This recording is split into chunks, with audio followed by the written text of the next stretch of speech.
Gibson comes to take him. Derek rocks that dribble, spins to the rim, flips it up, fills it up. Derrick Rose has been magnificent here down the stretch.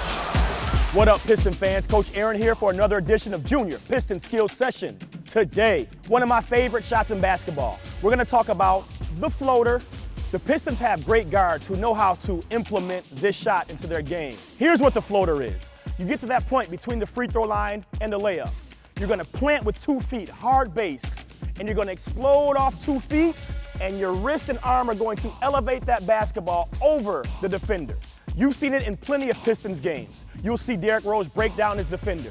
But before he gets all the way to the basket, that shot blocker's waiting for him. He stops, he plants off 2 feet, and boom, over the outreached hand of a great shot blocker. Christian Wood able to corral it. Pistons by 3. Floater! Derrick Rose, look out! The floater. Add that to your game, and your shot will be unblockable. This is Coach Aaron signing out. Junior Piston Skills Session.